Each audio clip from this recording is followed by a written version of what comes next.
Hi, అందరికి నమస్కారం. నా పేరు కిరణ్. ఇప్పుడు మనం మాట్లాడుతున్నాం గుప్పుడంత మనసు గురించి. అసలు నేను ఒకటి చెప్తాను కదా, అది ఏం చెప్తాను అంటే, ఋషి సారు అబద్ధం చెప్తా ఉన్నాడు. అది ఆ అమ్మాయికి డాక్టర్ ఈ విధంగా చెప్పాడు, ఆ అమ్మాయి బాగలేకపోతే మళ్ళీ స్ట్రోక్ కోల్పోతుంది, అందుకనేసి షాకింగ్ విషయాలు చెప్పొద్దండి అనేసి చెప్తాడు అనేసి మీరు అనుకుంటారు. కానీ అది కాదు చెప్తా ఉండేది. అది అందరూ చెప్తారు. కామన్ సెన్స్ ఉండేవాళ్ళు, సీరియల్ చూసేవాళ్ళు, ఇన్ని సీరియల్ చూసేవాళ్ళు, అది ఖచ్చితంగా ఎవరికైనా తెలుస్తుంది అది ఆ విధంగా ప్రాబ్లం పడుతుంది అనేసి. కానీ దాని గురించి కాదు, నెక్స్ట్ వేరే దాని గురించి మాట్లాడుకున్నా. ఎవరైనా కొత్తగా చూసిన ఛానల్ని సబ్స్క్రైబ్ చేసుకోండి. జెన్యున్ కంటెంట్ కావాలంటే సబ్స్క్రైబ్ చేసుకొని లైక్ చేసి వీడియో చూడండి. ఇప్పుడు మనం మాట్లాడుతున్నాము, ఈరోజు కాలేజీలో ఏం మాట్లాడారు వాళ్ళు, బోర్డు మీటింగ్ పెట్టాలి, బోర్డు మీటింగ్ మినిస్టర్ కూడా రావాలి అని చెప్పేసి చెప్పారు కదా. మినిస్టర్ రావాలనేసి ఎందుకు చెప్పారు? ఒకవేళ వాళ్ళు ఓటింగ్ పెట్టుకొని వాళ్ళు ఎండీ చేసుకోవచ్చు కదా. వారసత్వంగా వస్తుంది, వారసత్వంగా వస్తూ ఉండే దాన్ని ఎండీ చేయొచ్చు కదా. అప్పుడు శైలేంద్రని ఎండీ చేయొచ్చు కదా. ఎందుకు శైలేంద్రని ఎండీ చేయట్లేదు? మనో గారు మన మహేంద్ర గారు కొడుకు అనేసి చాలా మందికి తెలియదు.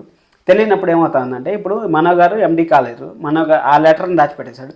మన శైలేంద్ర నోరు తెరిచి చెప్పినా కానీ, ఇప్పుడు మనో గారికి ఒక్కరికి తెలుసు. మనో గారికి తెలిస్తే ఇప్పుడు శైలేంద్ర మనో గారు ఎవరికి చెప్పారు? ఎందుకంటే వాళ్ళ నాన్న చనిపోయారు అనేసి ఎవరికి చెప్పరు, వాళ్ళ అమ్మకి చెప్పాలి. వాళ్ళ అమ్మకి చెప్తే అదంతా చాలా ప్రాబ్లం అవుతుంది. కాబట్టి ఇప్పుడు వసుధర గారు మనకు టిష్ ఇస్తారు. వసుధర గారు ఏం టిష్ ఇస్తారంటే, ఇప్పుడు మన రంగా గారు ఉన్నారు కదా, రంగా గారి గురించి 3-4 రోజులు ఆయన్ని ఫాలో చేస్తే కానీ నాకు నమ్మకం కుదరట్లేదు, మీరు మా రిషి సార్ అనేసి, కానీ నాకు ఒక హెల్ప్ చేయండి, నాతో పాటు రండి, కాలేజీలో పోయేసి మనం ఈ విధంగా చేద్దాము, కాలేజీ ఈ విధంగా కష్టాల్లో ఉంది అనేసి మనకు మన వసుధర గారు ఒప్పించి, రంగా గారిని ఒప్పించి అక్కడి నుంచి కాలేజ్ తీసిపోయి కాలేజ్ ఎండీ చేసి అక్కడ స్టోరీ నడుస్తుంది అని నాకు అనిపిస్తుంది. మీకు కూడా అదే విధంగా అనిపిస్తా ఉంటే ఖచ్చితంగా ఈ వీడియోకి లైక్ చేయండి.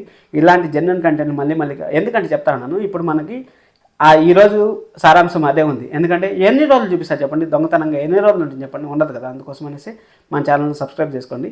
అలాగే రంగా అలియాస్ ఋషి సార్గా వస్తున్నారు, ఇది ఫిక్స్ అయిపోండి. Thank you so much. ఇంతసేపు వీడియో చూసిన దానికి లైక్ చేయండి.